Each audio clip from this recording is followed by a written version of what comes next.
The cameras flash, blinding in their intensity, as we step onto the red carpet.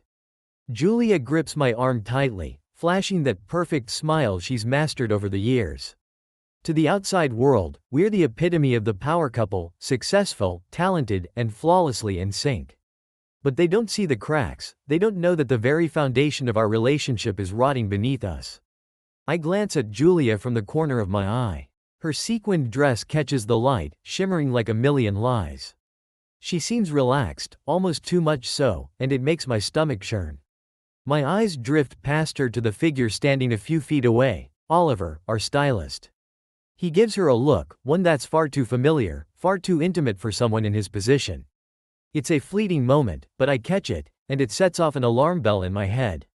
I've been noticing these small, secret glances between them for weeks now. "David, darling, smile for the cameras," Julia whispers through gritted teeth, her smile never faltering. I force myself to comply, baring my teeth in a grin that I know will look convincing in tomorrow's fashion headlines. But inside, I'm seething. Something's not right, and I'm going to find out exactly what it is. As we make our way down the carpet, the paparazzi shout our names, demanding our attention. I keep my expression neutral, but my mind is already racing. The pieces of the puzzle are starting to come together. Late nights at the studio, her sudden change in demeanor, the constant presence of Oliver. I've been brushing it off, telling myself that I'm just being paranoid. But tonight, that look between them confirmed my worst suspicions. After the event, we climb into the backseat of our car. Julia leans against me, her head resting on my shoulder as if everything is fine, as if we're still the team we once were. I feel her warmth, her perfume intoxicating as ever, but there's a coldness in my chest that I can't ignore. I glance out the window, watching the city lights blur past.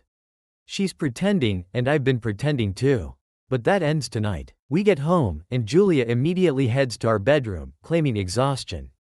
I watch her disappear down the hallway, her figure elegant and poised as always. When I hear the door click shut, I walk over to the kitchen, pull out my laptop, and sit down at the table. I hesitate for a moment, my finger hovering over the trackpad. Do I really want to do this?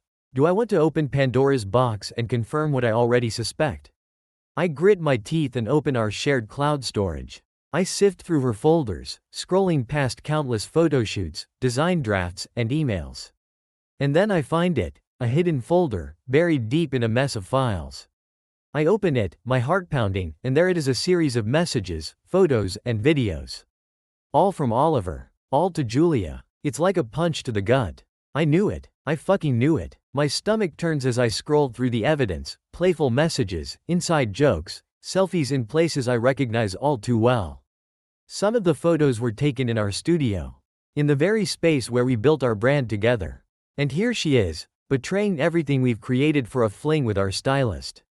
I snap the laptop shut and sit there, hands clenched into fists. I want to storm into the bedroom and confront her, to demand answers.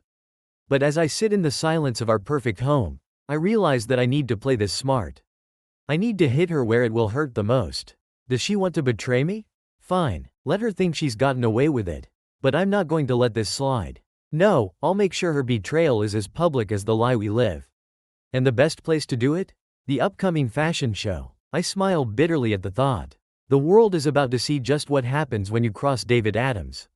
I stand up, leave the laptop on the table, and head to the bedroom. I open the door to find Julia already asleep, looking serene and innocent in the soft glow of the bedside lamp. For a moment, a pang of something, regret, sorrow, maybe, hits me. But it vanishes as quickly as it comes. She made her choice. Now, it's my turn. Good night, darling, I whisper, turning off the light. As I lie down beside her, I begin to formulate my plan for the show, my plan for revenge. The morning after the red carpet event, I woke up with a sense of determination that I hadn't felt in years. Beside me, Julia sleeps soundly, completely unaware of the storm that's about to descend on her perfect little world. I quietly get out of bed and head to the kitchen, where I start making coffee. The familiar sounds of the coffee machine humming and the scent of fresh brew fills the room. For a moment, it feels like a normal day. But there's nothing normal about what's coming. Julia emerges a few minutes later, stretching lazily and offering me that dazzling smile she's perfected for our audience. Morning, love, she says, pouring herself a cup. I manage a polite smile, knowing I have to keep playing the part for just a little longer. I have to act as if everything is fine, even as I plot my revenge. We need to go over the final details for the show, I say casually, taking a sip of my coffee. We're less than 2 weeks out, and I want this one to be our best yet. She nods, her eyes lighting up with excitement. Absolutely. I've been thinking about a few last-minute touches to some of the pieces. She chatters on about design ideas, blissfully unaware that I'm barely listening. My mind is already focused on something else, how to integrate my new designs into the show without arousing her suspicion. I've already begun making mental notes. The show is meant to be a collection that represents the journey of our brand, but I'll turn it into something far more personal. I'll create new pieces that symbolize betrayal, deceit, and the damage left in their wake. Each outfit will be a message, one that Julia and Oliver won't understand until it's too late. As the days go by, we dive into the usual chaos of show prep. Models come in for fittings, and the studio is abuzz with assistants running around, adjusting fabrics, pinning hems, and preparing accessories. I keep my plan hidden, casually mixing my new designs in with the original pieces we've been working on. Julia and Oliver are too engrossed in their own little world to notice. I catch them exchanging glances, sharing whispered conversations when they think I'm not looking. They believe they're so clever, so discreet. It almost makes me laugh. But I keep my expression neutral, playing the role of the busy, dedicated designer whose only concern is making sure the show goes off without a hitch. One afternoon, I approach Oliver in the studio. He's adjusting a hem on one of the gowns, his focus solely on his work. I tap him on the shoulder, and he turns around, looking momentarily startled. Hey, I've got some new ideas for the show, I say casually. I need your input on the styling. Think you can handle that? Of course, he replies smoothly, a small smile playing on his lips. He has no idea what's coming, no inkling that he's stepping right into my trap. I hand him the sketches for the new pieces. Watching his face as he scans the designs. He nods thoughtfully, clearly impressed. These are different, he says. Edgy. I like it. Good, I respond, patting him on the shoulder. I knew you would. I walk away, feeling a surge of satisfaction. He's accepted the changes without question, just as I hoped. Now, the pieces are in place. All I have to do is wait. In the days leading up to the show, I work late into the night, perfecting the new designs. The outfits become more and more symbolic as I add elements that represent the betrayal I've endured. There's a dress made of interlocking chains, fragile and breakable. Another piece features sharp, angular cuts, almost like knife wounds slashed across the fabric. Each look is a statement, a reflection of the lies Julia and Oliver have spun. Julia barely notices the shift in the collection's tone. She's too absorbed in her own excitement, too busy basking in the praise from our team and the media. I let her have it. Let her enjoy the spotlight while she can, because soon, it'll be shining on a very different story. The night before the show, I find myself alone in the studio, staring at the lineup of outfits on the rack. I run my fingers over the fabric of one of the final pieces, a white suit deliberately slashed and torn, but with intricate embroidery around the edges, signifying the wounds left to fester. It's the last outfit that will walk the runway, and it will be the most powerful message of them all. I hear footsteps behind me and turn to see Julia standing in the doorway, a glass of wine in her hand. She looks radiant, like a queen surveying her kingdom, completely unaware that the ground beneath her feet is about to crumble. You've been working so hard, she says, crossing the room to join me. I can't wait to see it all come together tomorrow. Neither can I reply, my voice calm, steady. I watch her as she sips her wine, her eyes scanning the clothes on the rack. I wonder if she has any inkling of what's about to happen. Probably not. She's always been blind to the damage she causes. Wrapped up in her own bubble of vanity and self-importance. Well, don't work too late, she says with a small laugh. You'll need your energy for the big day. She gives me a quick kiss on the cheek before heading out, leaving me alone with the clothes and my thoughts. I sit down at the work table, staring at the sketches and the outfits hanging in front of me. Tomorrow, everything changes. Tomorrow, the world will see the truth hidden beneath our glamorous facade. I'll expose the lies, the betrayal, and the rot within our perfect image. I'll turn her own stage against her. Tomorrow, I whisper to myself, we end this charade. The day of the show arrives, draped in a mix of excitement and tension. The venue is buzzing with activity. Assistants dart back and forth with racks of clothing, makeup artists hover over models, and photographers snap behind-the-scenes shots. This is our world, fast-paced, glamorous, intoxicating. But today, it will become a stage for something much darker. I stand backstage, clipboard in hand, overseeing the final preparations. The models are lined up, each already dressed in one of the carefully curated pieces. I take a moment to look at them, feeling a grim sense of satisfaction. They're not just walking clothes down a runway today, they're carrying a message, one that will unravel everything Julia and Oliver have built on their lies. Julia is somewhere across the room, laughing and chatting with Oliver. They look like they don't have a care in the world, like they're at the pinnacle of their success. I watch them for a moment, feeling a familiar knot of anger tighten in my chest. It's not just their betrayal that stings, it's their arrogance, their assumption that they can get away with it. But today, I'm going to show them just how wrong they are.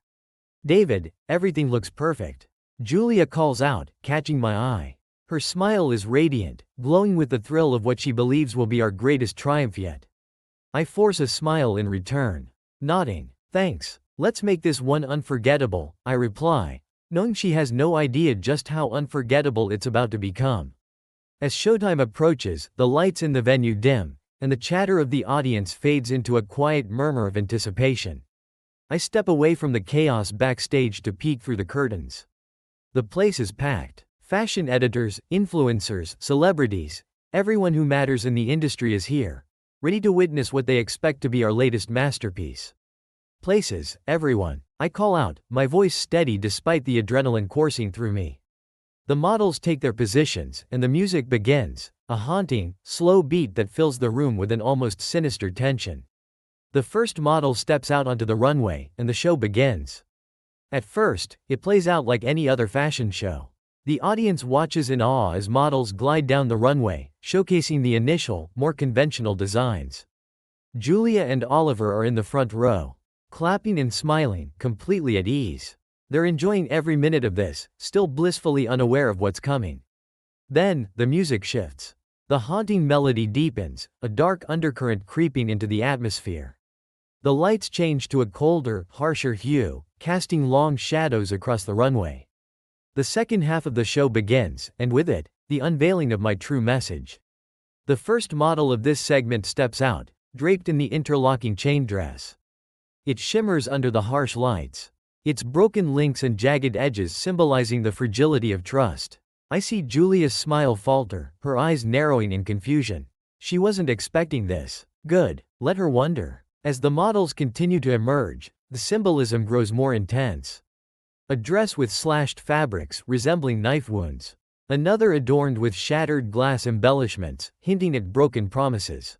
The audience starts to murmur, sensing the abrupt shift in tone.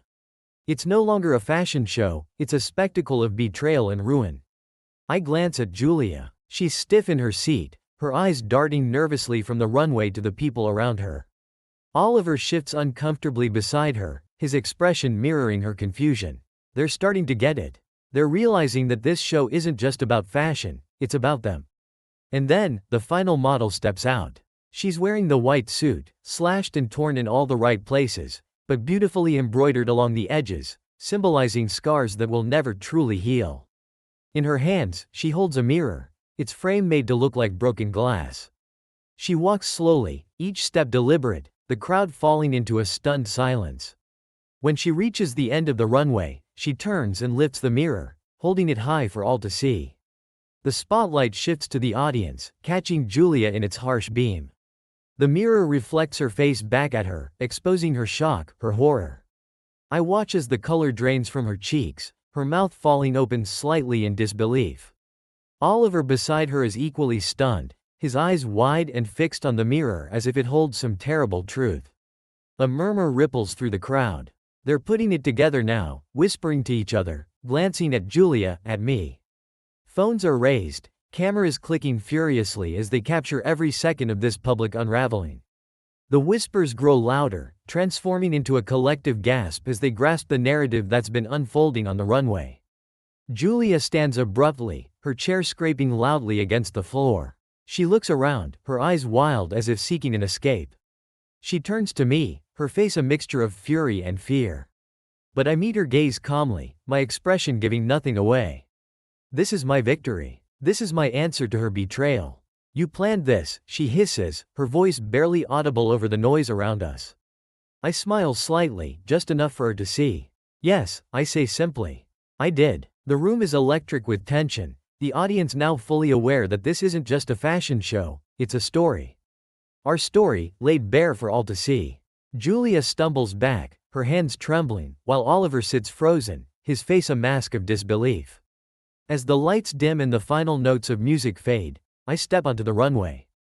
The crowd's eyes turn to me, expectant, waiting for some sort of explanation, a final note to this shocking spectacle. I raise a hand, silence falling once more, and I look directly at Julia. This collection, I begin, my voice steady, carrying through the room, is about the lies we wear. The betrayals we endure, and the masks we hide behind. But eventually, the truth always finds its way to the surface. I pause, letting my words sink in, my eyes never leaving hers. Consider this, my truth. The room erupts into chaos. Reporters are shouting, cameras are flashing, and the audience buzzes with the weight of what they've just witnessed. Julia stands there, stunned, lost in the center of it all, as her carefully constructed world collapses around her. I turn and walk back down the runway, leaving her to face the fallout of her actions. As I step behind the curtain, I feel an overwhelming mix of emotions, anger, satisfaction, and a hollow kind of relief. It's done. I've torn away the mask, shown the world who she truly is. Now, there's nothing left to do but watch the aftermath. The fallout from the show hits like a hurricane. By the next morning, the fashion world is buzzing with the drama that played out on our runway. Every major magazine, blog, and social media account is dissecting the events, speculating on the true story behind the collection. Julia and I are the center of it all, our faces splashed across headlines. Betrayal Unveiled, the show that exposed a power couple's secrets. I sit in the living room, flipping through my phone as articles pour in. I feel a sense of cold satisfaction as I read the words infidelity and deceit linked to Julia's name. But beneath the triumph is an emptiness, a numbness that I can't quite shake. I've gotten my revenge, exposed her for what she is. But it doesn't feel as sweet as I imagined. It just feels hollow. Julia emerges from the bedroom, her face pale and drawn. She looks like she hasn't slept, her eyes red-rimmed and puffy. Gone is the confident, radiant woman who graced every red carpet. In her place is someone who has been stripped of all her illusions. She sees me sitting there and hesitates, the silence between us thick and heavy. "You've ruined me," she finally whispers, her voice trembling. "You've ruined everything we built." I meet her gaze, my expression unflinching. "No, Julia. You ruined it the moment you decided to betray me," I reply calmly. "All I did was show the world the truth." She flinches, her eyes glistening with a mix of anger and hurt. "How long have you known?" she asks, almost in a daze, as if she still can't believe what's happened. "Long enough," I say, standing up and walking over to the window. I stare out at the city skyline, feeling the weight of the past few months settle on my shoulders. I watched you lie to my face day after day, and I let you. I let you think you were getting away with it. But I was planning, Julia. Planning how to make you face what you did. She crosses her arms, her face hardening into the defensive mask I know so well. So this was all just some game to you? She spits out. A way to humiliate me in front of the entire industry? I turn to face her, my eyes cold. It wasn't a game, Julia. It was the only way to make you understand what you've done. You're not the victim here. I pause, searching her eyes for any sign of remorse, but all I see is anger and defiance. You hurt me, you betrayed us, and now the world knows. She shakes her head, her hands clenching into fists. You think you're the only one who's hurt? You think you're the only one who gets to be angry? She takes a step toward me, her voice rising. Maybe I made mistakes, but you're not some saint, David. You're cold, calculating. You care more about your reputation than you ever cared about us. Her words hit me like a slap to the face. I open my mouth to fire back, to argue, but then I stop. She's not entirely wrong. Somewhere along the way, I did become cold, more focused on the image we projected than on the relationship itself. But that doesn't excuse what she did. Nothing does. Maybe I am cold, I admit quietly. But I never betrayed you. I never crossed that line. She looks at me, her expression faltering for a moment before she quickly turns away, as if my words have become too much to bear. So, what now? She asks, her voice barely above a whisper. What happens to us now? I take a deep breath, letting her question hang in the air. What happens now? I've asked myself that same question over and over since last night. I wanted revenge, and I got it. But what's left after that? The ashes of what we had, and the bitter taste of a victory that feels more like a loss. We're done, Julia, I say finally, my voice firm. Our brand, our marriage, it's all over. There's no coming back from this. She nods slowly, her eyes fixed on the floor. I suppose I knew that, she murmurs, more to herself than to me. I never thought it would end like this. Neither did I admit. But here we are. I turn away from her, feeling a pang of regret. Despite everything, despite her betrayal, there was a time when I loved this woman more than anything. And now, that love is tainted, twisted into something unrecognizable. Without another word, I walk toward the bedroom and start packing a bag. Julia watches me from the doorway, her arms wrapped around herself as if trying to hold together the pieces of her shattered world. I grab the essentials, clothes and personal items, knowing I need to leave this place that's become a tomb of memories. Where will you go? She asks quietly, her voice shaky. I don't know, I reply honestly, zipping up the bag. I just know I can't stay here. I sling the bag over my shoulder and walk past her, heading for the front door. I pause with my hand on the doorknob, glancing back at her one last time. She looks broken, lost in a way I've never seen her before. For a brief moment, I almost feel sorry for her. But then I remember the messages, the lies, the betrayal, and that sympathy evaporates. She made her choices, and now we both have to live with the consequences.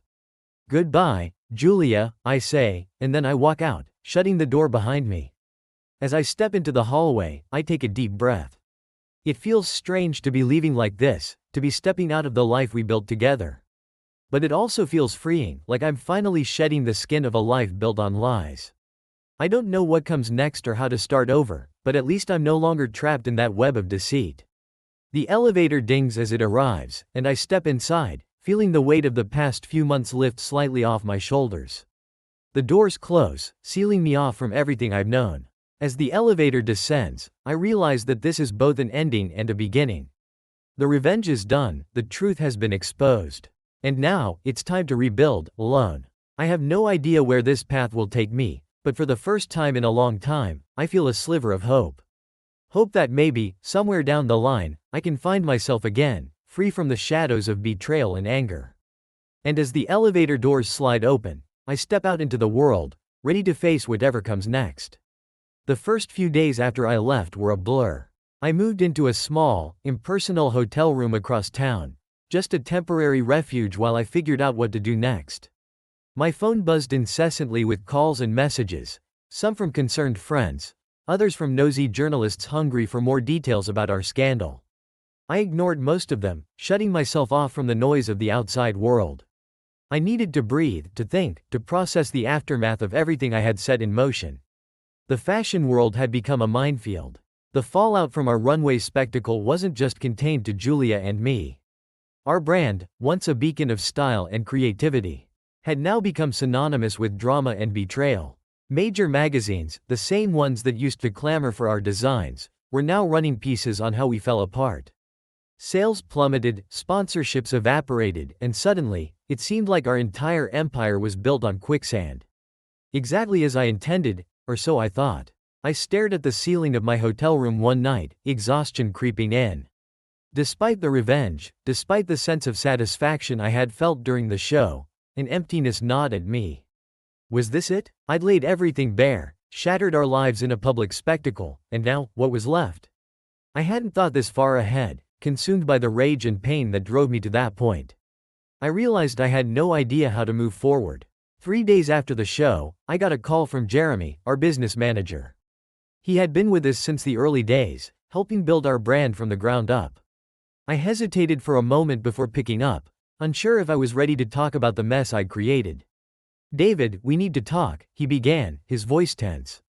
"The fallout from the show, it's bad. Our investors are pulling out, and the board is in a panic. We need to figure out what we're going to do." I rubbed my eyes, feeling the weight of his words. I had expected consequences, but hearing them laid out so plainly made it all the more real. What do you suggest? I asked, keeping my voice steady. There's talk of rebranding, of you and Julia stepping back while the company tries to rebuild its reputation. He explained. The press is eating this up, and every minute we wait to make a statement, we lose more of what we've built. I clenched my jaw, a surge of frustration washing over me. This was exactly what I wanted, wasn't it? To tear down the facade, to make Julia face the truth of her actions? Yet, now that it was happening, I felt conflicted. This brand was as much mine as it was hers. I had poured my heart and soul into it, and watching it crumble hurt more than I had anticipated. Set up a meeting, I said after a long pause. I need to talk to the board. Jeremy agreed, and I hung up, staring at my reflection in the window. I looked tired, worn out. But for the first time in days, I felt a flicker of determination. Maybe I couldn't salvage the marriage or the trust that had been shattered, but I could still try to save the brand.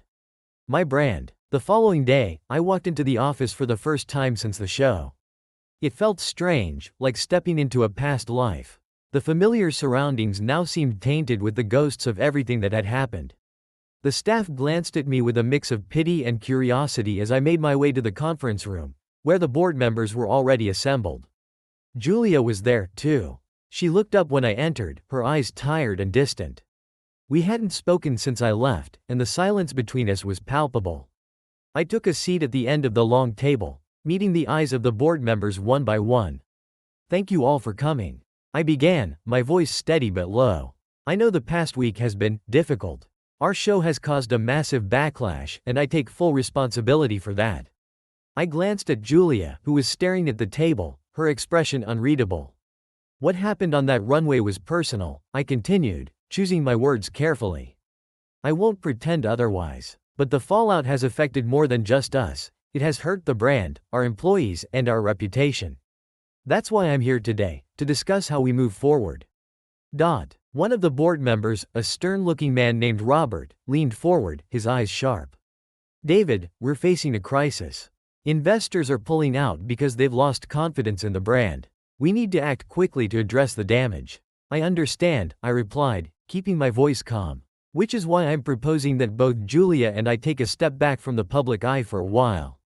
Let the focus shift away from us and back onto the work itself. We need to let our designs, not our personal lives, speak for the brand. There was a murmur of agreement around the table, but I could sense their uncertainty. They weren't sure if this was enough to repair the damage, and truthfully, neither was I. But it was a starting point, a way to regain some control over the narrative that had spiraled out of our hands. Julia finally spoke, her voice quiet but clear. I agree, she said, lifting her head to look at the board members. We've made mistakes, and the fallout has been devastating. But our brand is bigger than us. We need to give it the space to recover. Her words surprised me, a sliver of the old Julia shining through. For a moment, I caught a glimpse of the woman I had once built this empire with, the partner I had trusted with everything. It didn't change what had happened, but it made me realize that maybe, just maybe, we could salvage something from the wreckage. After hours of discussion, the board agreed to the plan. Julia and I would step back, letting our team take the reins of the brand while we focused on damage control behind the scenes. It wasn't a perfect solution, but it was a way forward, a path through the chaos we had created. As the meeting adjourned, Julia and I were left alone in the conference room. She stood up, smoothing her hands over her skirt, avoiding my gaze. Thank you, she said quietly. For not destroying everything. I nodded, unsure how to respond. The anger, the betrayal, it was still there, simmering beneath the surface. But so was a strange sense of relief. We had taken the first step, however small, toward rebuilding something, even if it was just the brand. Let's not pretend this fixes anything between us, I replied, my voice rough. We're doing this for the brand, for the people who depend on it. She nodded, her eyes meeting mine for the first time in days. I know, she said softly. But maybe it's a start. We left the office separately, each lost in our own thoughts. As I stepped out into the crisp air, I felt a mixture of emotions, anger, sadness, but also a glimmer of hope. This wasn't the ending I had envisioned. I had expected to walk away with the satisfaction of revenge, of closure. But life rarely gives us such clean resolutions. I had torn down the facade, exposed the lies, and now I was left with the mess of what came after. But maybe, just maybe, there was still something worth salvaging in the rubble. Not our marriage, perhaps, but the brand we had built, the creativity we once shared. For the first time since that fateful night on the runway, I allowed myself to look to the future. Not with anger, but with a tentative hope. There was still a long road ahead, filled with challenges and uncertainties. But at least now, I was ready to take the first step forward. Alone, the weeks following the board meeting were some of the hardest I'd ever faced. The initial fury and adrenaline that had driven me to expose Julia on the runway had faded, leaving me with the grim reality of cleaning up the aftermath. Our brand had taken a beating, sales were down, partnerships were crumbling. And every step forward felt like wading through quicksand. I found myself in endless meetings with our PR team, trying to steer the narrative in a way that would let us salvage some semblance of dignity. Our strategy was to focus on the work itself, not the scandal. We released a statement, carefully crafted by our publicist, acknowledging that personal matters had affected our recent show. The statement promised that the brand would return to its roots, concentrating on innovation and creativity. Not drama. Julia and I remained silent, stepping out of the limelight to let the designs do the talking. The team worked overtime to produce a new line for the upcoming fall season. For the first time in years, I found myself actively involved in every detail. It was exhausting but necessary. I spent late nights in the studio, poring over fabrics, sketching designs, and making the difficult calls that would shape the collection. It was a form of therapy, a way to reclaim control over something when my personal life had spiraled out beyond my grasp. Meanwhile, Julia stayed away from the studio, as we had agreed. She worked from home, communicating with the team through email and video calls. It was an arrangement that suited me just fine. The less I had to see her, the better. I still wasn't ready to face her, to confront the mix of emotions that stirred every time I thought about what she'd done. Instead, I buried myself in the work, using it to drown out the anger and betrayal that lurked beneath the surface. One day, as I was reviewing the latest samples in the studio, I got a call from our head of marketing, Chloe. "David, we need to talk," she said, her voice strained. "There's been a new development." I braced myself, expecting the worst. "What is it?" "It's Julia," she replied. "She's reached out to a few major fashion publications. She wants to give an interview about everything that happened." I felt a surge of irritation. Of course, she would. Julia had always been a master of controlling the narrative, spinning things to suit her version of the story. "And what do you think we should do?" I asked, keeping my voice steady. Chloe hesitated. "Honestly, it might not be the worst idea. The rumors and speculation have only gotten worse since the show. If we address it head-on, on our terms, it could help clear the air." I sighed, running a hand through my hair. Part of me hated the idea of giving Julia any more attention, but Chloe had a point. The silence had fueled more gossip, and maybe it was time to set the record straight. "Fine," I said reluctantly. "But I want to be involved. I'm not letting her spin this without my input." Chloe agreed, and we started planning the interview. It would be with Vogue, a publication that had always supported our work. They agreed to a no-holds-barred discussion, allowing both Julia and me to speak openly about the events that had unfolded. It would be our chance to reclaim our narrative, to tell our side of the story in a way that might help us move forward. The day of the interview came faster than I expected. We agreed to do it in the studio, the place where we had built everything together. It felt fitting, in a way, to confront our problems in the space where so many of our dreams had been realized. Julia arrived just before the interview was set to begin. It was the first time I had seen her in weeks, and the sight of her sent a jolt through me. She looked different, thinner, more tired, like the weight of everything had finally caught up with her. She glanced at me, her eyes full of a mixture of regret and determination. "Are you ready for this?" she asked quietly. I nodded, my face impassive. "As ready as I'll ever be." The interviewer from Vogue took a seat across from us, her notebook open and pen poised. The camera crew set up around us, the lights casting a harsh glow that made it impossible to hide. This was it, our moment of truth. The questions began gently, focusing on the early days of our brand, and our rise in the fashion industry. It was almost nostalgic, revisiting the time when Julia and I had been partners in every sense of the word. But then, the interviewer shifted gears, her tone becoming more serious. There's been a lot of speculation about what happened at your last show, she said, her eyes moving between us. The symbolism in the collection, the public fallout. Can you both shed some light on what led to that moment? Julia and I exchanged a glance. I took a deep breath and decided to speak first. What happened on that runway was a culmination of a lot of things, I began carefully. It was personal, deeply personal. Julia and I were dealing with issues in our relationship, and unfortunately, it spilled over into our professional life. Julia nodded, her expression somber. I made mistakes, she admitted, her voice steady but laced with sadness. I betrayed David's trust, and it caused a lot of pain. The runway show was his way of confronting that betrayal, of showing the truth.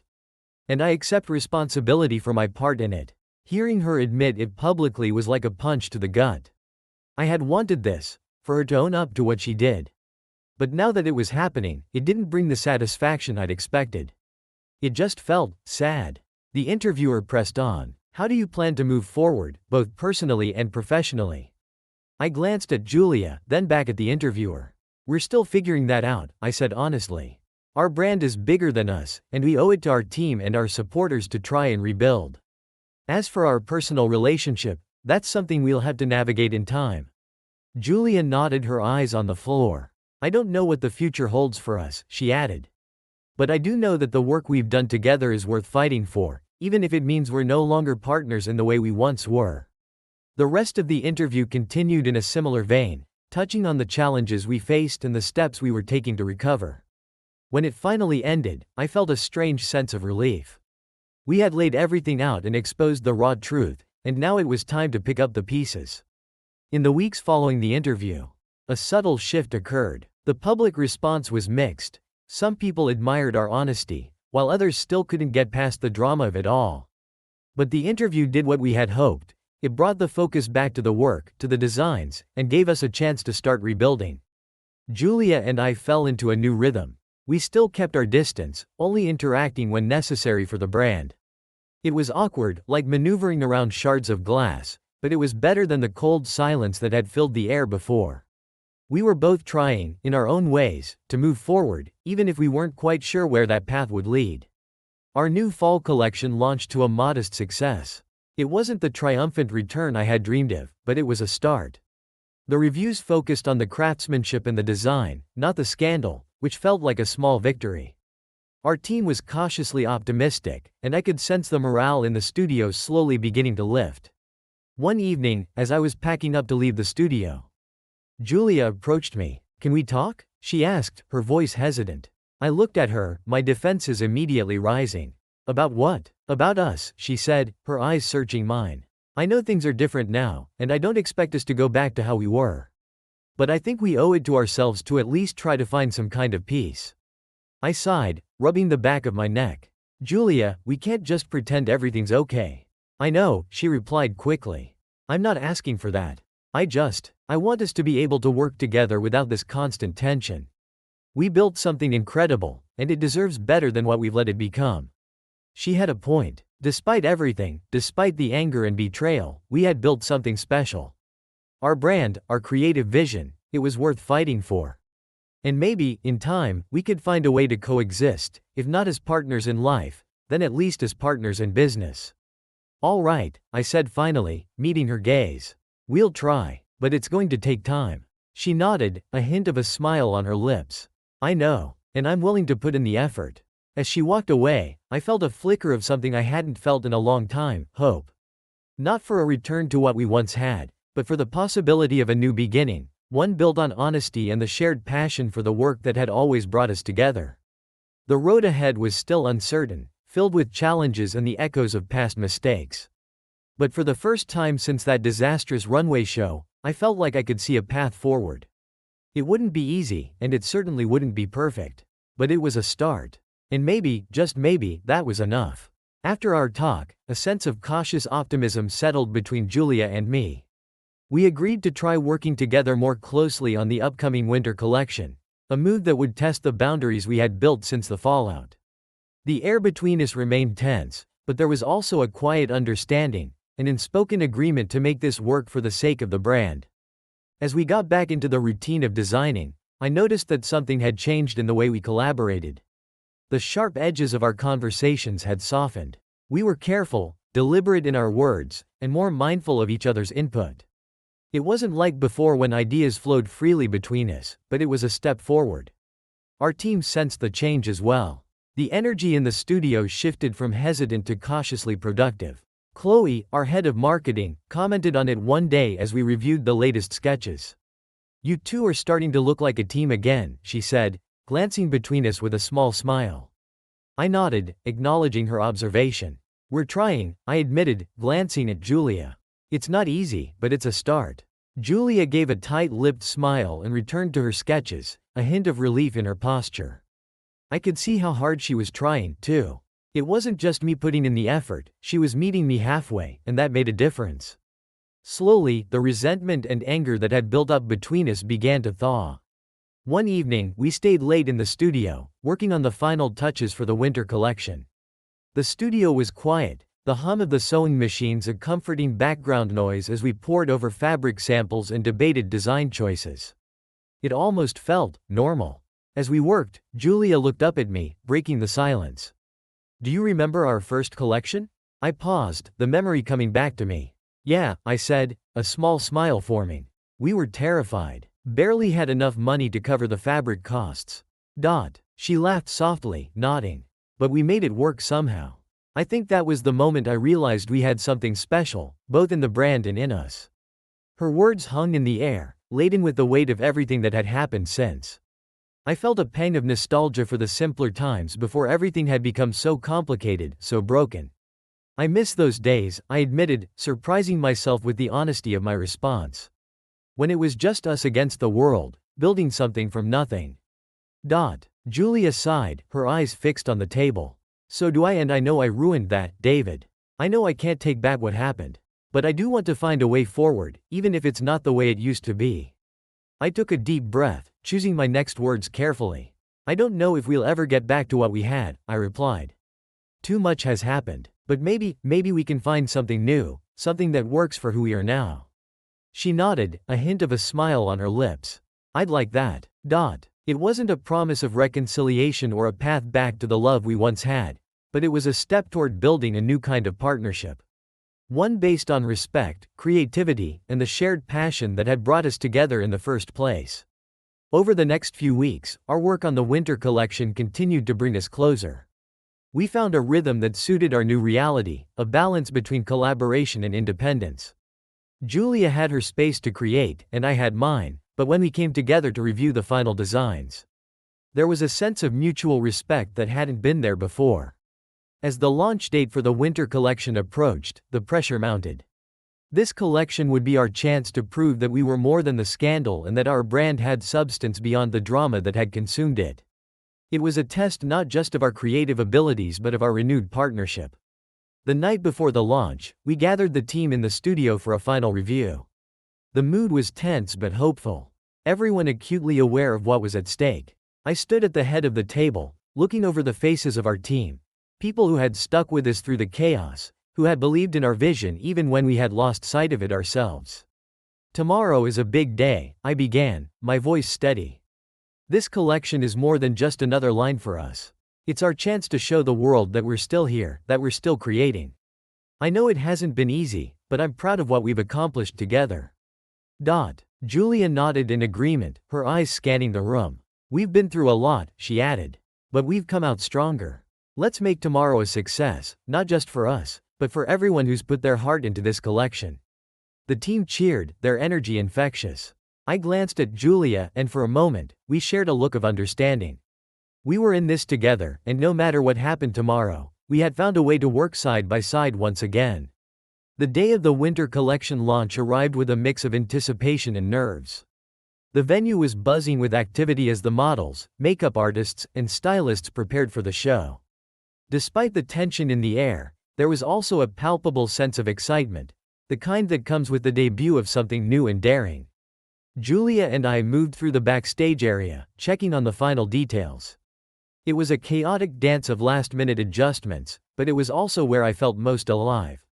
This was what we did best, and for the first time in a long while, I felt a flicker of pride in our work.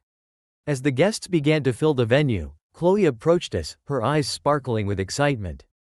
"You've got to see this," she said, motioning for us to follow her to the edge of the curtain. We peeked out, and I felt a surge of adrenaline. The room was packed, designers, critics, celebrities, and journalists, all waiting to see what we had created. "This is it," I whispered to Julia, feeling a mix of fear and hope. "Our chance to show them who we really are." She nodded, her eyes fixed on the runway. "Let's make it count." The lights dimmed, and the music began to pulse through the room. The first model stepped out onto the runway, wearing a piece that embodied the essence of our new collection: bold, elegant, and unapologetically true to our brand's identity. The crowd watched in silence, their eyes glued to each design that followed. I glanced at Julia, who was watching with an intensity that mirrored my own. This was our moment, the culmination of weeks of hard work and rebuilding. Every piece that walked the runway was a testament to our ability to rise above the chaos, to focus on the craft that had always been at the heart of what we did. As the final model made her way down the runway, the room erupted into applause. I felt a rush of relief and pride, the weight of the past months lifting off my shoulders, even if just for a moment. We had done it. We had created something that stood on its own, separate from the drama and the betrayal. Backstage, the atmosphere was electric. The team hugged each other, their faces alight with joy and relief. Julia turned to me, her eyes bright. "We did it," she said, her voice tinged with disbelief. I nodded, a smile tugging at the corners of my mouth. "Yeah, we did." The rest of the night passed in a blur of congratulations and interviews. For once, the questions were about the collection, the designs, the creativity, not the scandal that had defined us for so long. It was a breath of fresh air, a sign that maybe, just maybe, we were turning the page. Later, as the crowd began to thin out, I found myself standing by the edge of the runway, looking out at the now empty chairs. Julia joined me, her expression thoughtful. "Tonight felt different," she said quietly. "It did," I agreed. "It felt right." She glanced at me, her eyes searching mine.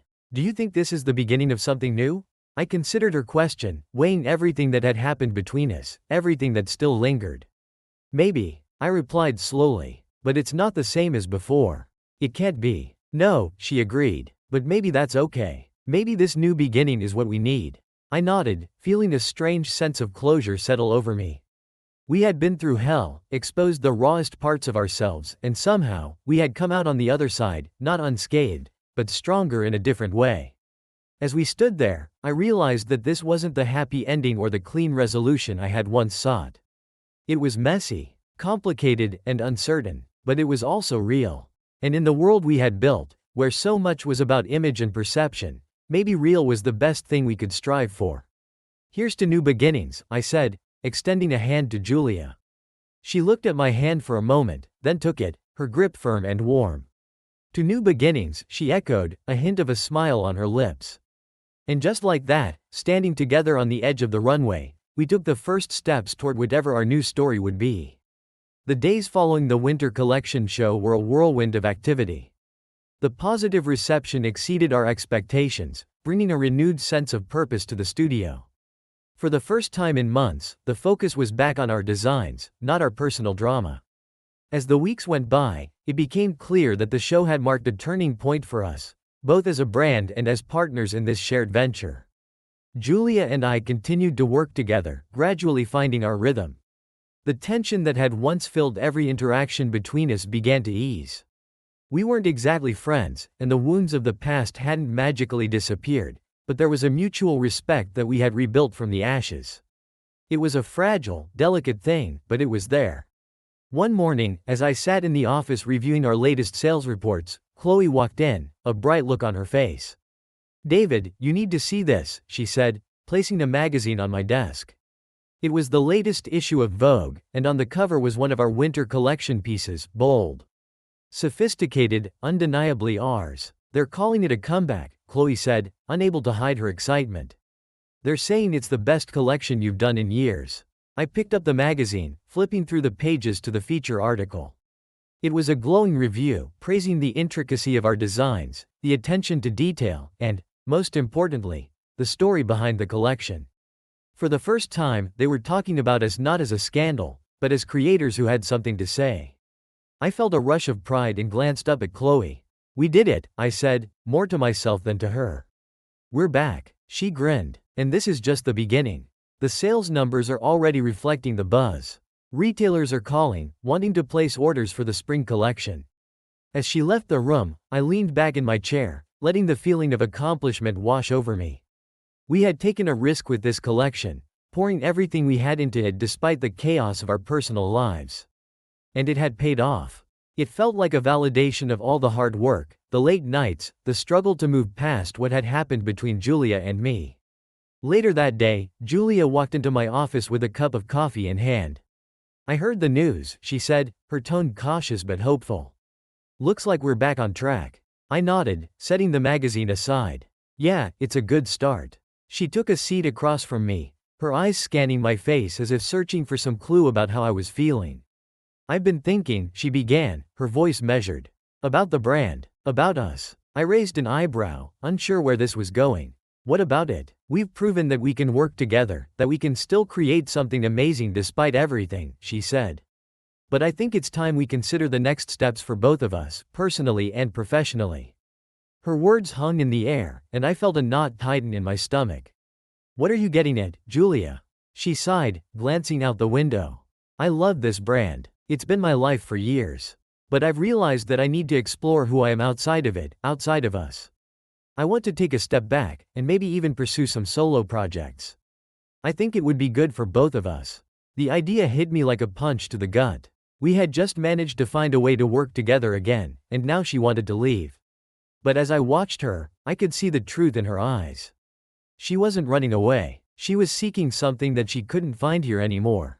And you think that's what's best? I asked, keeping my voice steady. Yes, she replied firmly. I need to rediscover who I am outside of this partnership, outside of the brand. And I think you do too. I leaned back in my chair, processing what she was saying. In a way, I understood. Our brand had become so intertwined with our personal lives that it was impossible to separate one from the other. Maybe some distance would give us both the clarity we needed. I can't say I'm happy about it. I admitted, but I get it. We've been through a lot, and maybe it's time to see what we can each do on our own. She nodded, a small smile forming on her lips. I'm not saying I'm leaving for good. I'll still be involved in some capacity. But I think it's time for you to take the lead, to shape the direction of the brand moving forward. The prospect was daunting but also exhilarating. For so long, our brand had been a reflection of both of us, a blend of our visions and ideas. Now, the chance to steer it in a direction that felt uniquely mine was suddenly in front of me. All right, I said finally, meeting her gaze. Let's do this. We'll figure out a transition plan, and I'll take on the lead role. Julia let out a breath, relief washing over her face. Thank you, David. I know this isn't easy, but I think it's the right move for both of us. We spent the next few weeks putting together a plan for the transition. Julia would step back from the day-to-day operations but remain involved as a consultant for special projects. It was a compromise that gave her the space she needed while still keeping her connected to the brand she had helped build. As we worked through the details, I began to feel a strange sense of excitement. This was an opportunity to redefine the brand, to push it in new directions that I had only dreamed of before. I started sketching ideas for the next collection, concepts that were bolder and riskier than anything we had done in the past. One afternoon, as I sat in the studio surrounded by sketches, Julia walked in. She looked around, taking in the energy of the space. You're really going all in, aren't you? She asked, a hint of amusement in her voice. I glanced up, a smile tugging at my lips. I am. It's time to take some risks. She nodded, a look of pride crossing her face. I think you're going to do great things, David. This brand has always had potential, and now you have the chance to make it truly yours. There was no bitterness in her words, only support and genuine belief. It struck me then that this was what our new partnership would look like, not as romantic partners, but as collaborators who had gone through hell and come out stronger on the other side. As she turned to leave, I called out, Julia? She paused, looking back at me. Yeah, thank you, I said sincerely. For everything. For the good times, the bad, and for believing in this brand, even when things got tough. She smiled, a real one this time, and nodded. You don't have to thank me. This has always been our journey, and I'm proud of where it's led us. With that, she walked out of the studio, leaving me alone with my sketches, my ideas, and the weight of a future that was now entirely in my hands. It was terrifying, but it was also exhilarating. I looked around the room, at the blank canvases, the rolls of fabric waiting to be transformed. For the first time in a long while, I felt a spark of excitement, the kind that had driven me to start this journey in the first place. This was the beginning of a new chapter, for the brand, for me, and, in a way, for Julia too. We had survived the storm, and now it was time to see what we could build from the pieces we had left. Taking a deep breath, I picked up my pencil and began to draw, letting the lines flow freely across the page. The future was uncertain, but one thing was clear: it was mine to shape. And for the first time in a long time, that thought filled me with hope. In the months that followed Julia's decision to step back, the studio began to change. The atmosphere became one of reinvention and ambition. With Julia moving into more of a consulting role, I had the space to redefine the brand and set a new direction for its future. The workdays felt different now. There was a sense of freedom that I hadn't felt in years, a feeling that anything was possible. It wasn't that Julia had stifled my creativity before, we had simply built a vision together that required compromise. Now, with her absence, the brand could fully reflect my ideas, my style, and my vision. Chloe, who had become a crucial part of the team, was quick to support the shift. She entered my office one morning with a stack of market research reports. "David, I've been gathering feedback on our winter collection," she said, spreading the documents across my desk. "The response has been overwhelmingly positive, especially towards the more daring pieces. I think we should lean into that boldness for the spring collection." I picked up one of the reports and scanned through the comments. They praised the collection's authenticity and edge, qualities that had long been overshadowed by the fallout of my personal life. "I agree," I said, nodding thoughtfully. "I think it's time we push the boundaries and do something truly unexpected." Chloe grinned. "Exactly what I was hoping you'd say. I've got a few concepts we could explore if you're open to it." "Absolutely," I replied. "Let's schedule a meeting with the team. I want everyone's input on this." The studio came alive with energy as we began working on the spring collection.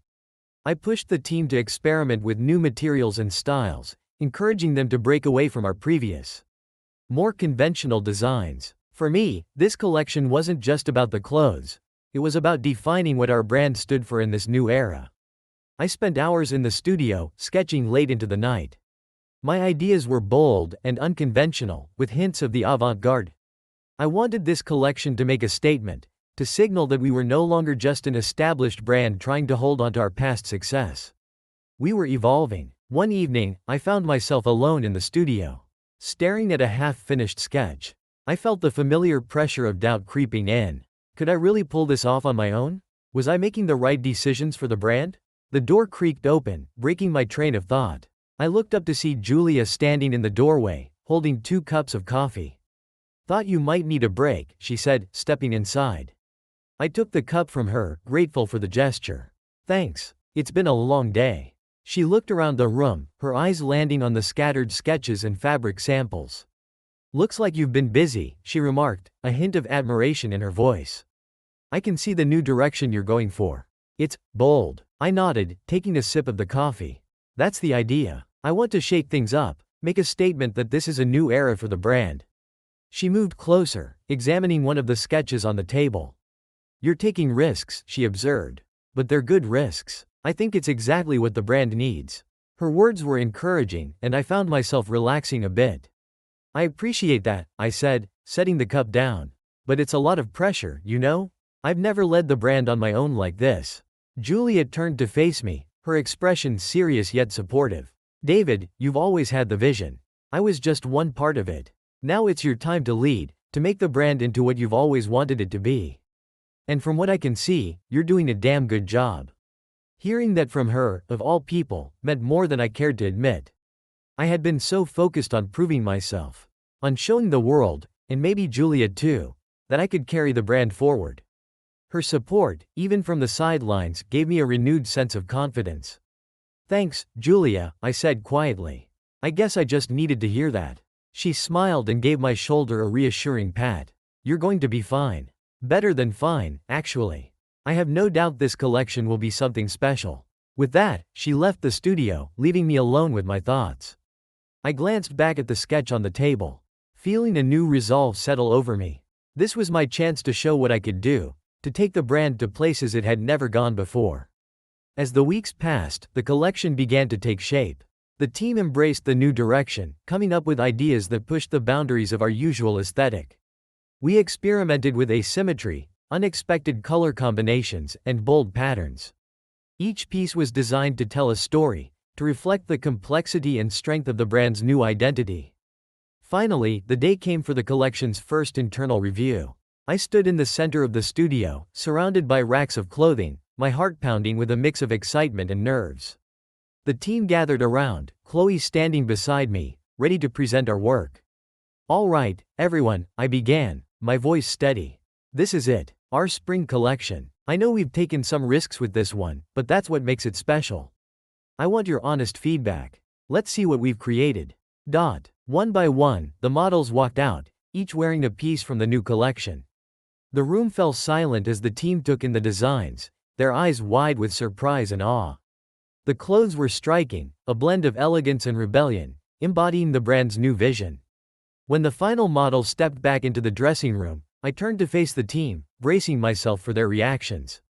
Chloe was the first to speak, her eyes shining with excitement. "David, this is incredible. It's fresh, daring, and exactly what we need to set ourselves apart." The rest of the team nodded in agreement, their faces lit up with enthusiasm. I felt a rush of relief and pride, a validation of the risks we had taken. Julia, who had been watching quietly from the corner, stepped forward, a small smile on her lips. "You've done it," she said simply. "You've created something that truly reflects you. This is your vision, David, and it's brilliant." Her words hung in the air, a confirmation that I had crossed a threshold. This wasn't just about proving I could lead the brand, it was about embracing my own creative identity, about having the courage to take risks and push boundaries. With the internal review behind us, we set to work preparing for the public launch. The anticipation was palpable, the buzz around our brand growing as word of our new direction spread through the industry. When the day of the launch finally arrived, I stood backstage, watching as the models prepared to take the runway. The lights dimmed, and the music began, a steady beat that matched the rhythm of my racing heart. One by one, the models stepped out, each wearing a piece that was bold, unapologetic, and uniquely ours. The audience watched in stunned silence, their faces reflecting a mix of admiration and surprise. As the final model took her place on the runway, the room erupted into applause. I felt a wave of emotion wash over me, relief, pride, and the realization that we had done it. We had created something new. Something that set the brand on a path toward an exciting future. Backstage, the team celebrated, their joy infectious. Julia approached me, a glass of champagne in hand. "Here's to your vision," she said, raising her glass. "To new beginnings." I clinked my glass against hers, a smile spreading across my face. "To new beginnings," I echoed. At that moment, I knew that this was more than just the launch of a collection. It was the start of a new chapter, one where I could finally step into my own as a designer and leader. The future was uncertain, but for the first time, it felt like it was truly mine to shape. And I was ready to embrace it. The morning after the launch was surreal. The studio was quiet, a stark contrast to the electric atmosphere from the previous night. I sat in my office, sipping coffee, and scrolling through the first wave of press coverage. Article after article praised the collection, hailing it as a bold statement in a saturated market. Words like revolutionary, fearless, and refreshing filled the screen. For the first time, the spotlight wasn't on my personal life or on the scandal that had nearly torn the brand apart, it was on the work itself. Chloe burst into the room, her eyes wide with excitement. "David, we've done it. I've been on the phone all morning. Retailers are calling non-stop, they want our pieces in their stores as soon as possible." I couldn't help but smile, the weight of the last year lifting off my shoulders. "That's incredible," I said, leaning back in my chair. "We're finally where we wanted to be." "Not just that," Chloe continued, placing a tablet in front of me. "Look at the social media response. People are obsessed with the collection. It's already trending worldwide." I glanced at the tablet, scrolling through post after post of fans, influencers, and fashion insiders praising our work. They saw it as a breath of fresh air, something daring in an industry that often played it safe. There were even comments speculating about the deeper meaning behind the designs. interpreting them as a reflection of the personal turmoil and growth I had experienced. I couldn't deny it, they were right. Let's keep the momentum going, I said, feeling a rush of determination. We need to capitalize on this buzz. Set up meetings with the retailers and plan a follow-up campaign to keep the excitement alive. Chloe nodded, already typing notes into her phone. On it, she said, heading out of the room. As I watched her leave, I felt a swell of pride in the team we had built and the journey we had taken to get here. We had pushed through the challenges, the doubts, and the setbacks, and we had come out the other side stronger. This was our moment. A knock on the door broke my thoughts. Julia stood there, looking surprisingly relaxed. Mind if I come in? She asked, holding 2 cups of coffee. I nodded, gesturing to the chair across from my desk. Of course. Looks like you came prepared, I said, accepting the coffee. She sat down, crossing her legs, her gaze steady. I wanted to congratulate you, David. Last night was a triumph. You've really brought the brand into a new era. Thanks, I replied, studying her expression. She seemed genuinely happy, which was a strange but welcome shift from the tension that had defined our interactions for so long. It feels like a weight has finally been lifted. Julia nodded thoughtfully. I know what you mean. I think we both needed this. A fresh start. There was a pause, filled with the unspoken history between us. The betrayal, the fallout, the slow and painful rebuilding of our professional relationship, it all led to this point. We had both changed in ways that were still unfolding, and there was a sense of closure in the air. So, what's next for you? I asked, curious about her plans now that the brand was moving forward without her direct involvement.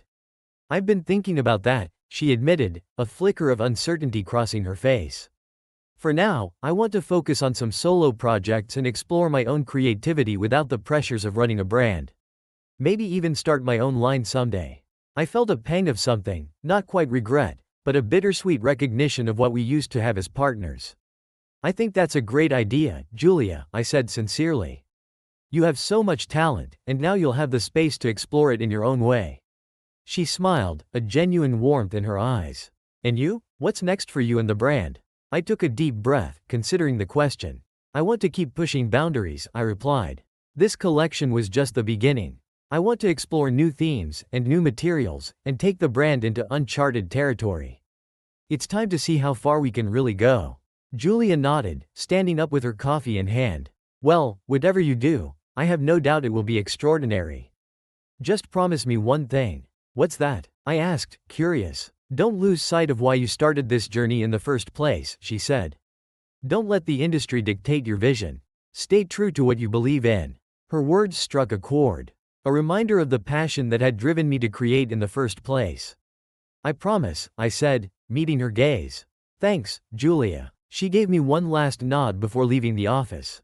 As the door closed behind her, I felt a strange sense of finality. We had reached a point where we could both move forward, separately but with mutual respect. It was a new chapter, one filled with both uncertainty and promise. Months passed, and the brand continued to evolve. The success of the spring collection had given us the momentum to explore new creative directions. And the team embraced the challenge with enthusiasm. The studio was abuzz with activity as we worked on our next project, a fall collection that would push the boundaries even further. I found myself more hands-on than ever, immersing myself in every detail, from the choice of fabrics to the casting of models for our next show. This was no longer just a brand, it was an extension of who I was as a designer. One day, as we were deep in preparation for the fall collection launch, Chloe came into my office with a broad grin on her face. David, you're going to want to see this, she said, handing me a magazine. I glanced at the cover, my heart skipping a beat. It was the latest issue of Vogue, featuring our brand's name in bold letters. I quickly flipped to the article, scanning the headline, The Rebirth of David's Vision, a brand that dares to be different. Read the whole thing, Chloe urged, excitement bubbling in her voice. As I read through the article, I felt a swell of pride. The piece was a deep dive into our recent collections, highlighting the bold risks we had taken and the authenticity of our new direction. It praised the brand for its refusal to conform to trends, and for creating pieces that told a story and sparked conversation. They get it, I said, looking up at Chloe. They actually understand what we're trying to do. Of course they do, she replied, her eyes shining. This is exactly what the industry needed. Something real, something that comes from the heart. I set the magazine down, a realization hitting me. This was more than just success, it was validation that our hard work, our risks, and our dedication to authenticity had paid off. For so long, I had been chasing some abstract idea of success, trying to prove myself and the brand in a world that often valued image over substance. But now, we had created something that resonated on a deeper level. As the fall collection launch approached, I felt a mix of excitement and calm that I hadn't experienced before. This time, it wasn't about proving anything to anyone, it was about expressing a vision, sharing a story, and staying true to the journey I had started. On the night of the launch, the studio was alive with a sense of anticipation. I stood backstage, watching as the models lined up, each wearing a piece that embodied our new identity. The lights dimmed, the music began, and one by one, they stepped out onto the runway. The show was a blur of movement, colors, and emotions. When the final model took her place, the room filled with applause that seemed to echo with more than just appreciation for the clothes. It was an acknowledgement of the journey, the risks, the transformation. As I stepped out onto the runway for the final bow, I looked out at the audience, a sea of faces that included industry insiders, journalists, and, somewhere in the crowd, Julia. I felt a surge of gratitude for everyone who had been a part of this journey, and who had believed in the vision even when it seemed impossible. The applause washed over me, and for the first time, I truly felt at peace. This was no longer about revenge, scandal, or validation. It was about creation, about building something that was mine, that spoke to the world in a way only I could. Backstage, the team celebrated, their joy infectious. Chloe approached me, a glass of champagne in hand. "To redefine success," she said, raising her glass. "To redefine success," I echoed, clinking my glass against hers. And as I took a sip, I knew that this was just the beginning of a new and thrilling chapter. The brand had been reborn, and so had I. The future was wide open, and I was ready to embrace it, one bold design at a time. With the success of the fall collection, our brand was riding high. The studio was buzzing with energy, and our team was already throwing around ideas for the next season. The phone rang constantly with calls from retailers, media, and collaborators who wanted to be part of our journey. It felt as though we had finally stepped into the light, shedding the shadows of the past. But with success came the industry's scrutiny. As we continued to gain attention, whispers about our brand's sudden rebirth began to circulate. Some praised the transformation, while others questioned how it came to be. It wasn't long before the focus shifted from our designs to the story behind the brand's revival. The media was hungry for more than just fashion, they wanted the personal drama that had fueled our comeback. One afternoon, Chloe came into my office, her usual smile replaced by a look of concern. She handed me a printout of an article. "David, you need to see this," she said quietly. I took the paper from her, my stomach knotting as I read the headline, "The Scandal That Sparked a Fashion Revolution." The article went on to dissect every detail of our past, my marriage to Julia, the scandal with Oliver, and our brand's subsequent resurgence. It was all laid out for the world to see, with a mix of admiration for our creativity and speculation about whether the scandal had been a calculated move. "This is going to spread," Chloe said, crossing her arms as she leaned against my desk. "The industry loves a comeback story, but they also love to dig up dirt. How do you want to handle this?" I sighed, tossing the paper onto the desk. We had worked so hard to move beyond the scandal, to create something authentic, and yet here it was, threatening to overshadow our accomplishments once again. "We can't let this define us," I said, determination hardening my voice. "Our story is more than just a tabloid scandal. It's about the work, the designs, the risks we've taken. We need to take control of the narrative." Chloe nodded thoughtfully. "I agree, but how do we do that without getting drawn into the gossip?" I leaned back in my chair, my mind racing. We tell our story, the real story. Not as a response to the tabloids, but as a way to connect with our audience. A documentary, maybe. Behind-the-scenes footage of our process, our challenges, our vision. We show them who we are now, not who we used to be. Chloe's eyes lit up. "I love it. It puts the focus back on the work, where it belongs. And it shows that we're not hiding from our past, but we're also not letting it define us." The idea began to take shape quickly. We brought in a small documentary crew to film our day-to-day activities in the studio, capturing the creative process, the discussions, the struggles, and the triumphs. We didn't shy away from the difficult conversations either. Julia agreed to participate, sharing her perspective on the journey, and even discussing the scandal that had rocked our personal and professional lives. The filming process was both cathartic and nerve-wracking. I found myself revisiting emotions I had tried to bury: anger, betrayal, regret. But I also felt a sense of release. By speaking openly about our story, I was taking control of it, shaping it into something that reflected not just the pain, but the growth that had come from it. A few months later, the documentary premiered online. I watched anxiously as the views climbed, the comments pouring in. To my relief, the response was overwhelmingly positive. People connected with the honesty of our story, seeing it not as a tale of scandal, but as one of resilience, creativity, and reinvention. For the first time, it felt like we had broken free from the past. We weren't just a brand trying to overcome a scandal, we were designers, creators, and storytellers who had found a way to turn adversity into art. As the dust settled from the documentary's release, life at the studio found a new rhythm. The focus was back on design, on the joy of creating something beautiful. The team was more inspired than ever, pouring their energy into our next collection with a sense of purpose that was palpable. This was our brand new, bold, unapologetic, and rooted in authenticity. Julia had taken steps toward her own projects, exploring designs that were distinctly her own. We remained cordial, occasionally discussing the industry and sharing ideas, but our paths were now separate.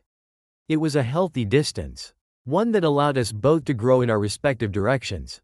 One evening, as I walked through the studio, I paused to look at a wall where we pinned our new concepts and inspirations. Each sketch, fabric swatch, and photograph represented a piece of our journey, a testament to how far we had come. Chloe approached a glass of wine in each hand. "Care for a toast?" she asked, a knowing smile on her face. I took the glass, glancing at the board. "What are we toasting to?" I asked, raising an eyebrow. She shrugged, looking around the room. "To the future. To whatever comes next." I smiled, clinking my glass against hers. "To the future," I echoed. As we sipped our wine, I felt a profound sense of calm. The past year had been a whirlwind of emotions, challenges, and transformation. But standing there in the studio, surrounded by our work, I realized that the journey had been worth every moment of uncertainty. We were no longer defined by scandal or by the shadows of our past. We were something new, something that couldn't be reduced to a headline or a soundbite. Our brand was a reflection of every risk, every triumph, every lesson learned along the way. The months turned into seasons, and with each new collection, we continued to evolve. The industry watched, sometimes with skepticism, other times with admiration, but it didn't matter anymore. We weren't chasing approval or validation. We were following our vision, creating pieces that resonated with who we were. One day, as I reviewed the final lineup for our latest collection, Chloe came into the room with a letter in her hand. "This just came in," she said, handing it to me. I opened it, my eyes widening as I read the first few lines. It was an invitation to speak at one of the biggest fashion conferences in the world, to share our story and our approach to design. "Well, would you look at that?" I murmured, passing the letter back to Chloe. She grinned. "I guess they finally want to hear it straight from the source." I chuckled, feeling a sense of pride. "I suppose they do." As I sat down, penning my response to the invitation, I realized that this was just another step in our journey. The future was unwritten, full of possibilities, and for the first time, I wasn't afraid of what it might hold. We had faced betrayal, loss, and the weight of our mistakes, but we had come through it stronger and clearer in our purpose. This wasn't the end of our story, it was merely the closing of one chapter and the start of a new one.